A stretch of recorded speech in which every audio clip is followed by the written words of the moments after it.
General organic chemistry में application of inductive effect पढ़ रहे हैं और उसमें क्या पढ़ रहे हैं, comparison of acetic strength. Acetic strength देखो इंडक्टिव इफेक्ट से कैसे हम लोग कंपेयर कर सकते हैं। तो पहले कुछ बात कर रहे हैं कि एसिड होता क्या है, उसके बाद फिर आगे बढ़ेंगे। आप लोग केमिकल इक्विलिब्रियम में सब चीजें पढ़ चुके हो, एसिड्स और बेसिस की डेफिनेशन। तो सबसे पहले बताओ अर्हेनियस के अकॉर्डिंग एसिड किसे कहते हैं?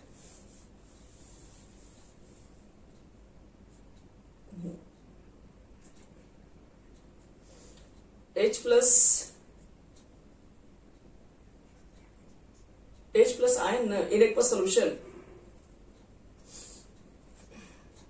In aqueous solution.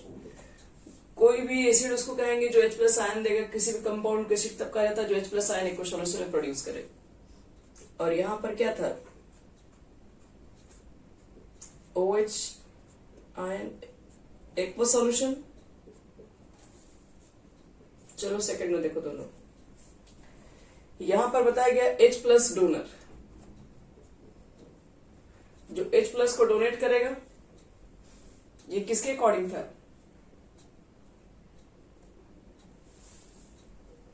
जो H प्लस को डोनेट करेगा और OH माइनस को एक्सेप्ट करेगा, ये था लुइस नहीं, ब्रॉन्स्टेड। ब्रॉन्स्टेड ने कहा गया था जो प्रोटॉन डोनर होगा, जो प्रोटॉन डोनर यानी कि जो H प्लस को डोनेट करेगा वो एक एसिड्स कहलाएगा, और OH माइनस को जो डोनेट करेगा या फिर H प्लस को एक्सेप्ट करेगा वो एक ब्रॉन्स्टेड बेस कहलाएगा। और लास्ट हमारे पास क्या था, इलेक्ट्रॉन पेयर एक्सेप्टर।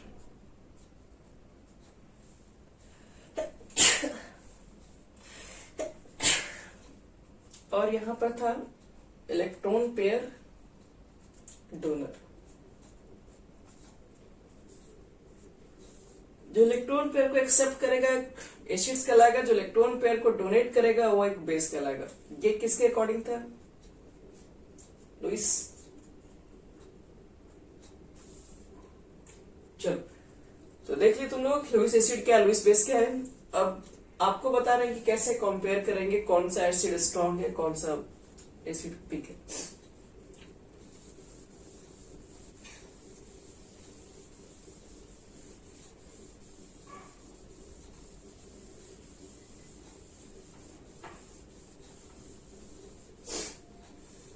जैसे यहां देखिए, जैसे हम लोग बोलते हैं HCl एसिड है, क्यों? क्योंकि एक्वस सॉल्यूशन में H प्लस Cl माइनस देता है। NaOH एक बेस है, क्यों? क्योंकि एक्वस सॉल्यूशन में ये Na प्लस और OH माइनस देता है। OH माइनस देता है इसलिए बेस है, H प्लस देता है इसलिए एसिड है। यहां देखो NaOH एक बेस भी है। हाँ बोलो। नहीं सॉरी, ये स्ट्रॉन्ग एसिड है ना।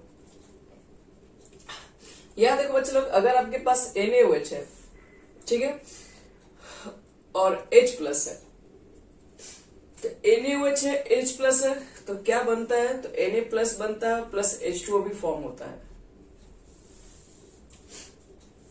और यहां देखो OH माइनस HCl, यहां पर क्या होता है, Cl माइनस H2। तो क्या बोल सकते हैं, देखो ध्यान से, H प्लस ने क्या किया, OH माइनस को एक्सेप्ट किया यहां से, और OH माइनस ने क्या किया, H को यहां से गेन कर लिया। तो बेस को क्या बोलते हैं, बेस को आपको बताया था कुछ देर पहले, ये ब्रॉन्स्टेड के अकॉर्डिंग जो किसको एक्सेप्ट करेगा। तो यहां पर देखो, तो इसने यहां पर क्या किया, NaOH ने क्या किया, OH को इसके अंदर डोनेट करके यहां पर Na प्लस बाहर निकाला, तो OH का यहां पर H प्लस ने यूज करके उसको वाटर में फॉर्म कर लिया। तो अगर हम लोग बोलेंगे कि ये H जो है, H और OH माइनस, ये क्या है, ये एक एसिड है या ये फिर एक बेस है। एक और एग्जांपल रुको हम यहीं पे दे दे रहे हैं, एक BF3 है प्लस RH3, आप तो पढ़े हुए केमिकल बॉन्डिंग में, तीनों तरह के एग्जांपल दे दे रहे हैं। तो क्या बनते हैं, तो NH3 प्लस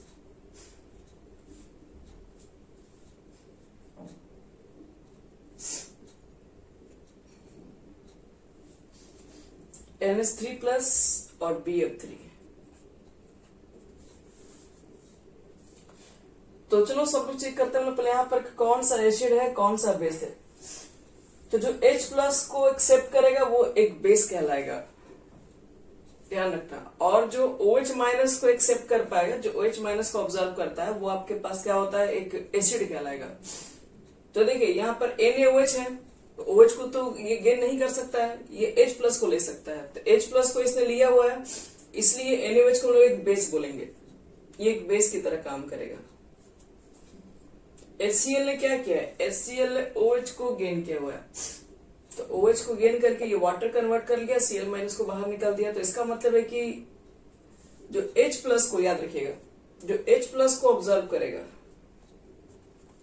उसको एसिड भी बोलते हैं, और जो OH माइनस, सॉरी बेटा, एसिड नहीं, उसको बोलते हैं बेस। यहाँ पर H प्लस को ऑब्जर्व किया कि नहीं, और जो ऑब्जर्व करेगा किसको, OH माइनस को, वो एक एसिड कहलाएगा। लेकिन अगर आपसे कोई पूछे कि H प्लस और OH माइनस क्या एसिड है कि बेस है, किस तरह के आयन से, तो देखो ये दोनों हो सकते हैं। ये एसिड भी की तरह भी काम कर सकते हैं और ये कभी कभी बेस की तरह भी काम करते हैं। इनके बारे में कुछ कहना मुश्किल है कि परफेक्ट क्या होंगे ये। जैसे HCl हमें पता है कि हमेशा क्या करेगा, HCl हमें पता है कि हमेशा H प्लस ही आयन देगा ये। और यहां पर देखो BF3 के पास नाइट्रोजन के पास या लोन पेयर होता है और बोरोन के पास वैकेंट ऑर्बिटल होता है, तो ये लोन पेयर इसको डोनेट कर देता है, इसमें तो शेयर कर देता है। इसलिए जब इसको लोन पेयर को इसको दिया तो अपने इलेक्ट्रॉन पेयर को डोनेट करने वाले को क्या कहते हैं, बेस कहते हैं। तो ये एक बेस की तरह काम करेगा, और ये इलेक्ट्रॉन पेयर को एक्सेप्ट किया है तो एक लुईस एसिड की तरह काम करेगा ये। तो ये दोनों अर्हेनियस के अकॉर्डिंग एग्जांपल है, ये दोनों ब्राउनशेड के अकॉर्डिंग एग्जांपल है, और ये जो आपका एग्जांपल है वो एक लुईस के अकॉर्डिंग एग्जांपल है। तो ये सब चीजें हमको बताने की जरूरत नहीं, ये चीजें आप जानते हैं पहले से भी। अब देखो कंपेयर कैसे करेंगे वो आप समझा रहे हैं हमें, कंपेरिजन कैसे करेंगे। आपका एसिड जो है वो इसका एसिडिक स्ट्रेंथ कैसा है, उसके लिए देखो क्या करेंगे हम लोग। जैसे मान लो तुम्हारे पास कोई एसिड है, HA है, अब वो कैसा एसिड है, वो स्ट्रॉन्ग भी हो सकता है, वीक भी हो सकता है, तो हमें नहीं मालूम है। तो हम लोग क्या करते हैं, उसका डिसोसिएशन कांस्टेंट निकालते हैं, मतलब K निकालते हैं। पढ़े होंगे एसिड डिसोसिएशन कांस्टेंट, जिसमें से H प्लस और A माइनस फॉर्म होता है। तो कैसे निकालते हैं एसिड डिसोसिएशन कांस्टेंट, तो active mass of H plus, active mass of A minus, और बटे में लिखते हैं H।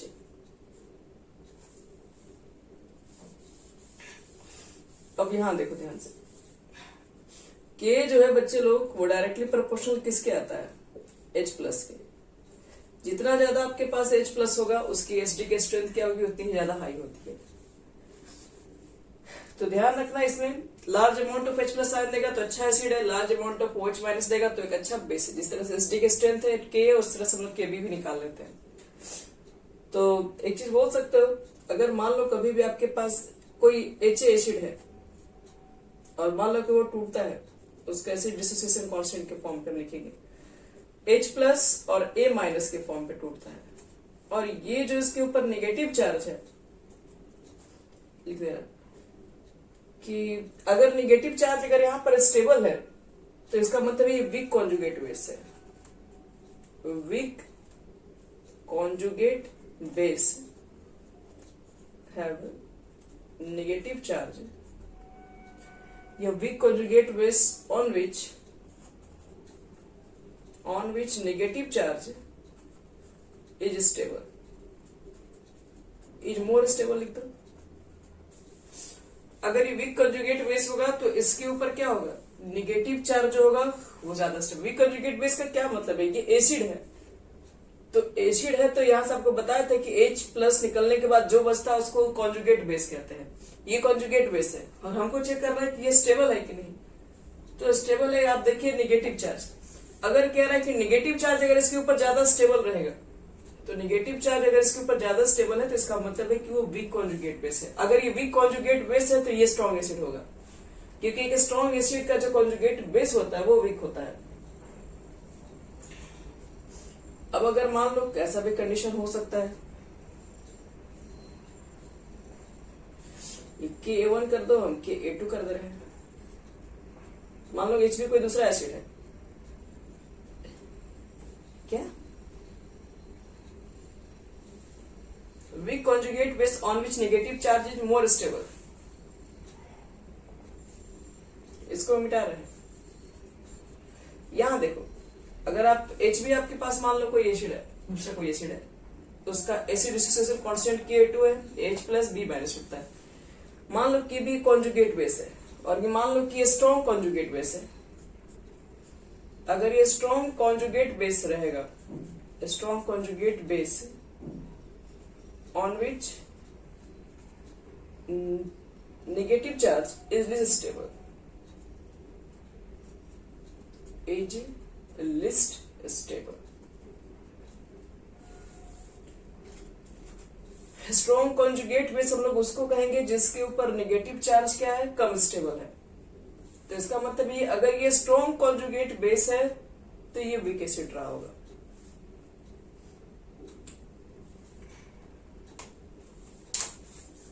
ध्यान सुनो क्या बोल रहे हैं। स्ट्रॉन्ग एसिड है, कॉन्जुगेट बेस इसका वीक होता है। अगर ये वीक कॉन्जुगेट बेस है तो इसके ऊपर नेगेटिव चार्ज स्टेबल होगा। वीक आपके पास अगर ये एसिड है तो यहाँ पर जो इसका बेस रहेगा कॉन्जुगेट बेस, वो क्या होगा, वो स्ट्रॉन्ग होगा। अगर स्ट्रॉन्ग कॉन्जुगेट बेस है तो इसके ऊपर जो नेगेटिव चार्ज होता है वो थोड़ा लेस स्टेबल होता है। ये दोनों फैक्टर को ध्यान रखते हुए हम लोग अगला क्वेश्चंस करेंगे। मिटा रहे इसको।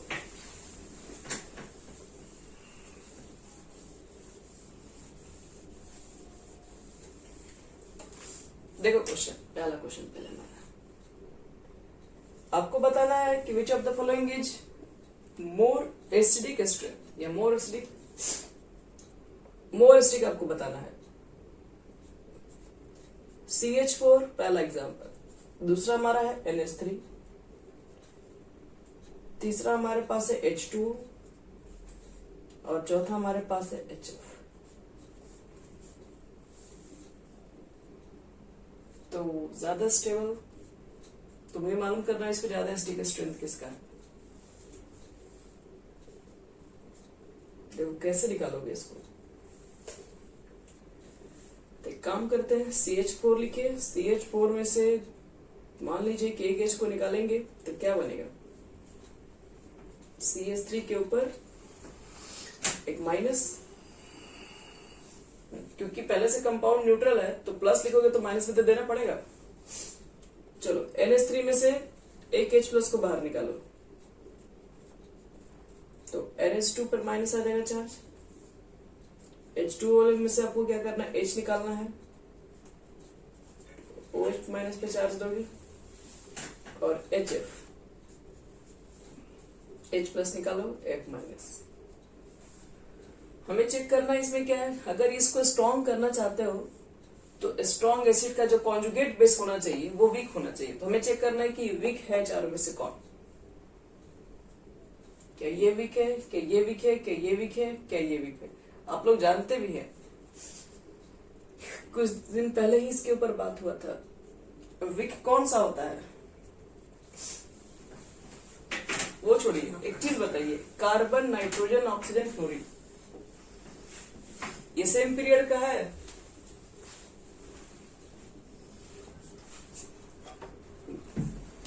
तब एक बात सुनना ध्यान से, अगर सेम पीरियड का रहेगा तो एक नोट्स लिख लो, मेरा काम देगा आपको बहुत। Same period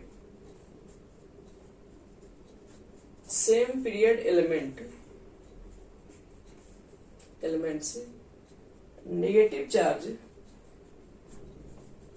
is stability directly proportional electronegativity।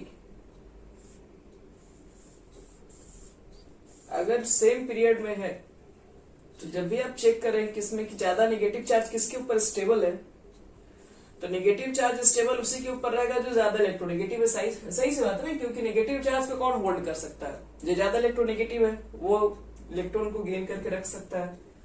अब CH3 कार्बन थोड़ा नेगेटिव चार्ज अपने ऊपर रखेगा तो ये क्या करेगा, जल्दी इलेक्ट्रॉन को डोनेट कर सकता है दूसरे को। तो इलेक्ट्रॉन विथ ड्रॉइंग ग्रुप में क्या करता है, देखो आपको दिखाए थे कि प्लस, आपको बताया था प्लस आई नेचर इसमें से किसका ज्यादा होगा, कौन अपना इलेक्ट्रॉन आसानी से यहाँ पे डोनेट करने के तैयार है, तो ये आसानी से डोनेट कर सकता है।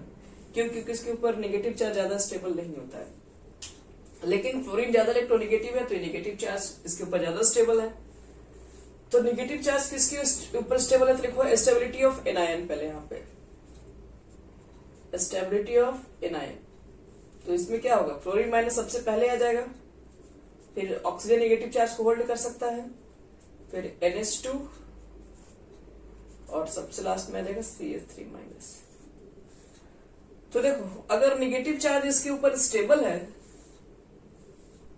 तो नेगेटिव चार्ज जब इसके ऊपर स्टेबल होता है वो तो वीक कॉन्जुगेट बेस होता है ना। देखिए ध्यान से, कुछ देर पहले लिखवाते हैं, नेगेटिव चार्ज अगर स्टेबल है किसी के ऊपर तो वीक कॉन्जुगेट बेस है, और ये अगर वीक कॉन्जुगेट बेस है तो इसका मतलब इसका जो एसिड होगा वो एसिडिक नेचर में ज्यादा होगा, तो ये स्ट्रॉन्ग एसिड कहलाएगा। तो हम जिस मिटा रहे हैं इसका ऑर्डर लिख दे रहे हैं, इसलिए सबसे पहले याद रखना सबसे कम CH4 का हो जाएगा, फिर NH3 हो जाएगा, फिर H2, फिर HF। क्योंकि F माइनस जो है वो क्या है, नेगेटिव चार्ज है मोर स्टेबल ऑन विच, और and it has week conjugate base. अगर ये वीक कॉन्जुगेट बेस फॉर्म करता है तो इसका मतलब है कि इसका एसिडिक जो होगा वो काफी स्ट्रेंथ है। चलो अब अगला क्वेश्चन लिख देते हैं।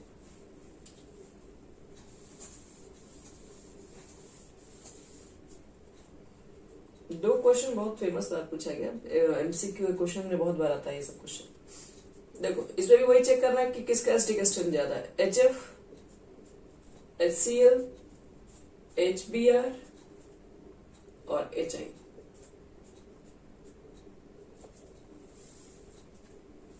इसमें से एसिडिक स्ट्रेंथ किसका ज्यादा होगा?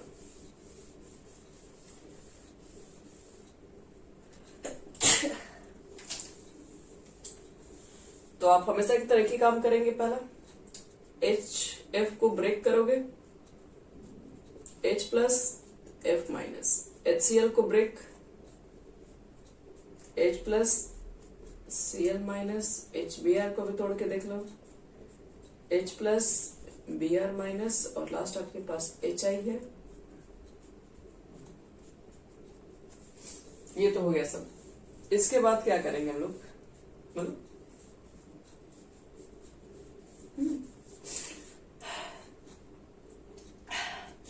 यहां देखो बच्चे लोग, इसमें अभी हम लोग क्या मान के चल रहे हैं, आपके पास अगर हमको चेक करना तो एक फैक्टर देख रहे हैं, हमारे पास आंसर परफेक्ट हम लोग इसके ऊपर देखेंगे।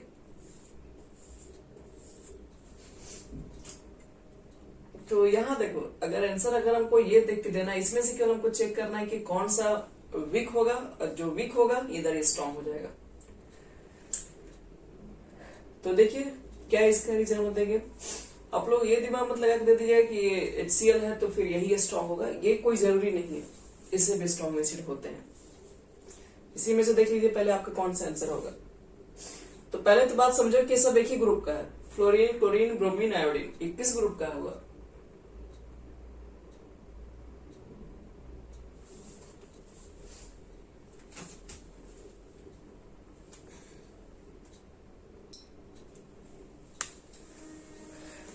तो देखो, तो fluorine, chlorine, bromine, iodine same group का है। अगर सेम ग्रुप का है तो आपको चेक करना है कि नेगेटिव चार्ज किसके ऊपर ज्यादा स्टेबल है। तो यहां पर पहले एक लाइन लिखे नोट्स में, जब भी हम लोग बात करते हैं सेम ग्रुप, पीरियड नहीं, इस बार ग्रुप है, तो for same group,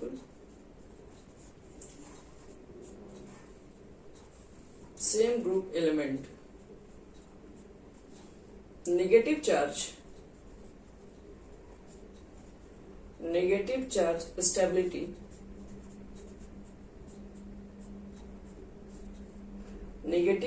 stability is directly proportional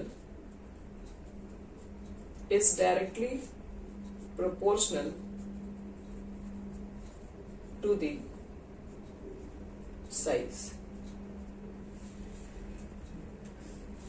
अगर सेम ग्रुप में जाओगे तो नेगेटिव चार्ज जो होगा वो डायरेक्टली प्रोपोर्शनल होता है साइज फैक्टर के ऊपर, मतलब जितना बड़ा साइज होगा उसके ऊपर नेगेटिव चार्ज उतना ही स्टेबल होगा।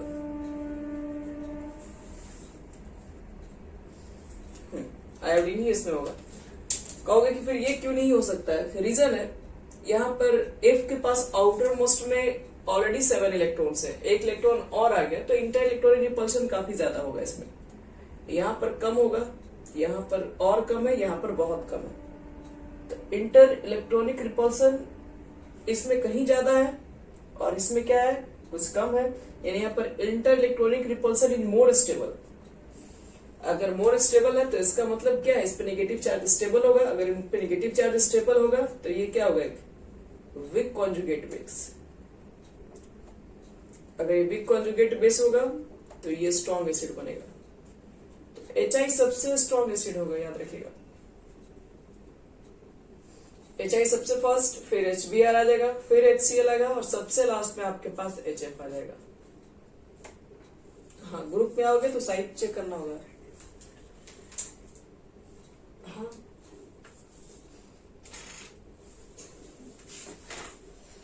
हम लोग बॉन्ड फैक्टर भी देख के इसके आंसर देख के दे सकते हैं। जैसे कि HF के बीच का बॉन्ड लेंथ क्या काफी छोटा होगा क्योंकि दोनों के साइज काफी छोटे हैं। HCl के बीच का बॉन्ड लेंथ बड़ा है, HBr के बीच में और बड़ा बॉन्ड लेंथ है, HI का तो सबसे बड़ा बॉन्ड लेंथ है। और जितना ज्यादा बड़ा बॉन्ड लेंथ होगा उतना ही आसानी से ब्रेक होता है, आसानी से H+ निकल जाएगा यहाँ से। ठीक है, अच्छा एसिड क्या लाएगा। चलिए बढ़ते हैं आगे इसके बाद। तो ये 2 क्वेश्चन है फेमस, ध्यान रखना कि एसडी के स्ट्रेंथ कंपेयर करने के लिए आता है। अब आपको बताते हैं कार्बोक्सिलिक एसिड अगर मेरे पास रहेगा तो उसमें कैसे एसडी के स्ट्रेंथ को कंपेयर करेंगे। यानी कि esteric strength comparison of carboxylic acid.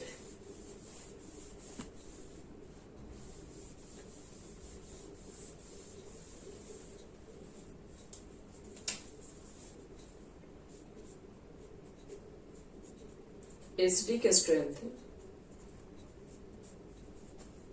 Comparison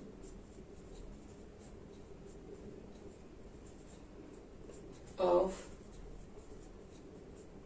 carboxylic acid. तुम्हारे पास कार्बोक्सिलिक एसिड है, क्या होता है फॉर्मूला? फॉर्मूला होता है HC डबल बॉन्ड OH, कुछ इस तरीके से। चलिए इसके हम निकालते हैं H+ के आयन को। H+ निकलेगा तो क्या होगा, C डबल बॉन्ड, यहाँ पे कोई भी R ग्रुप हो सकता है। ये निकल गया बच्चे लोग H, तो यहाँ पर हो गया नेगेटिव चार्ज, बगल में तुम्हारे पास H है। अब हमें चेक करना है कि नेगेटिव चार्ज ज्यादा स्टेबल कब होगा।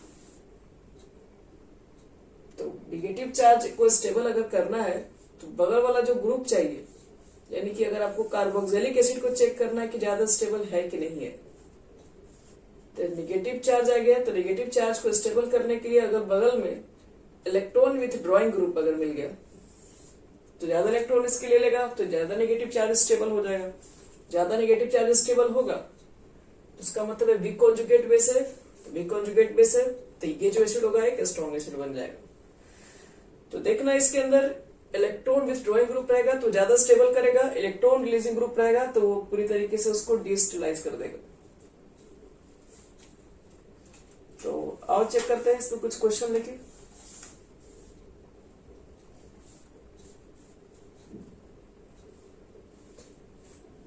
एसिड है बच्चे यहाँ पे कार्बोक्सिलिक एसिड, जिसमें C+H ग्रुप रहता है। यहाँ से H+ को बाहर निकालो तो बनेगा ये कार्बोक्सिलेट आयंस बन गए ये। अब ये नेगेटिव चार्ज इसके ऊपर है, तो ये नेगेटिव चार्ज स्टेबल कैसे मानेंगे हम लोग, क्योंकि कार्बोक्सिलिक एसिड लोगे तो सब पे नेगेटिव चार्ज ऑक्सीजन पे ही आएगा। तो नेगेटिव चार्ज ऑक्सीजन पे है तो इसको क्या देखें, मतलब हम लोग ये स्टेबल कैसे मानेंगे किसके ऊपर स्टेबल है, तो डिपेंड करता है कि इसके यहाँ पर बगल में क्या है। अगर यहाँ पर कोई इलेक्ट्रॉन रिलीजिंग ग्रुप है तो इलेक्ट्रॉन और बढ़ा देगा, तो उसके ऊपर इलेक्ट्रॉन की डेंसिटी और बढ़ जाएगी और ज्यादा डिस्टेबल हो जाएगा। किसी के ऊपर नेगेटिव चार्ज है तो क्या करोगे, कोई ज्यादा लोन लेकर रखा है, कर्ज लेकर रखा, तो हम लोग चाहते हैं इसके कर्ज को कम किया जा सके, लोगों में शेयर किया जा सके, तो इसको लेने वाला चाहिए। अगर लेने वाला मिलेगा तो ज्यादा स्टेबल होगा, देने वाला मिलेगा तो अनस्टेबल हो जाएगा। तो लेने वाले में कौन होता है, इलेक्ट्रॉन विथ ड्रॉइंग ग्रुप, मतलब कोई ज्यादा इलेक्ट्रोनेगेटिव वाला ग्रुप अगर अटैच कर दे, मतलब -I वाला ग्रुप अगर अटैच कर दे तो इसके इलेक्ट्रॉन को कम कर सकता है, तो स्टेबल हो सकता है। अब इसी में आपको कुछ एग्जांपल दे रहा हूं और आपको बताना है कि एसडी का स्ट्रेंथ किसका ज्यादा होगा किसका कम होगा। एग्जाम्पल देखो यहाँ पे CH3 CH2 CHNO2 COOH, ये ए ऑप्शन है। CH3 CH2 CH यहाँ पर F है, COOH। सी में देखो CH3 CH2 CH यहाँ पर है तुम्हारे पास क्लोरीन COOH, और D CH3 CH2 CH यहाँ पर है CH3 COOH। चलो देखो तो इसमें which of the following is more acidic in nature?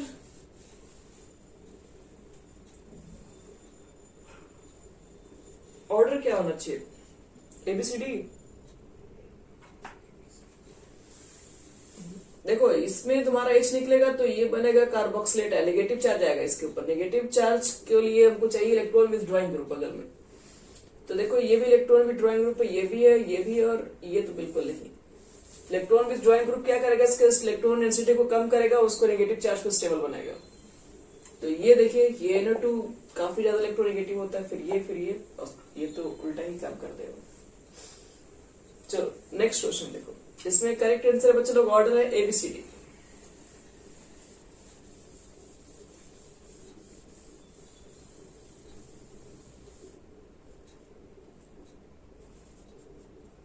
और नेक्स्ट हमारा क्वेश्चन ऐसे वही चीज बताना है, अल्फा ब्रोमो प्रोपेनोइक एसिड।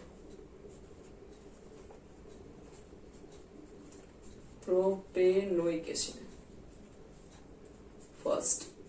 दूसरा अल्फा क्लोरो प्रोपेनोइक एसिड।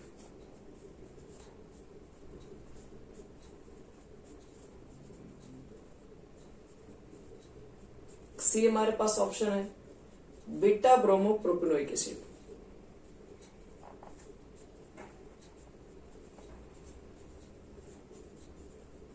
और डी और लास्ट है आपके पास है बीटा क्लोरो प्रोपेनोइक एसिड। चलो बताना इसमें से ज्यादा स्टेबल कौन आएगा। पहले बता रहा अल्फा बीटा होता क्या है। पहले कार्बन कितना है तुम्हारे पास? 3 है। पहले 3 कार्बन के पहले एसिड ले लो। अब जो जो किया जाएगा, एसिड से सटा हुआ कार्बन को अल्फा कार्बन बोलते हैं, इसको बीटा कार्बन बोलते हैं, और आगे होगा तो गामा डेल्टा सब होता है। तो अल्फा पे ब्रोमो है तो ब्रोमो लगाओ, तो एक एच को हटा दो। और अल्फा पे क्लोरो भी है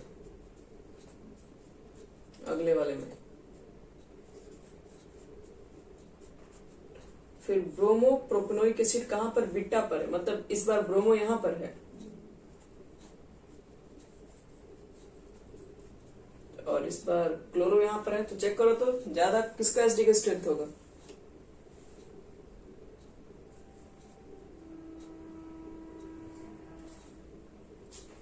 क्या अल्फा सी डबल के जो बगल में होता है उसको अल्फा बोलते हैं, और उसके बगल वाले के बगल का बीटा हो जाएगा। ये बी सबसे पहले आएगा, फिर कौन आएगा?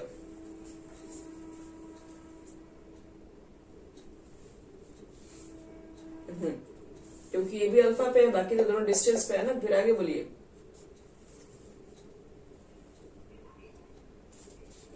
क्लोरो पहले आ जाएगा ना, तो डी और सी, ये इसका हो जाएगा करेक्ट ऑर्डर। और ये भी नंबर फैक्टर पे देख लेना कि किसी कंपाउंड में अगर क्लोरीन के अमाउंट ज्यादा है और किसी में कम है, तो जिसमें ज्यादा अमाउंट होगा वो ज्यादा हो जाता है स्टिक स्ट्रेंथ। जितने ज्यादा इलेक्ट्रॉन विथड्रॉइंग ग्रुप रहेंगे उतने ही ज्यादा कंपाउंड बनता है स्टेबल। याद रखिए इसमें।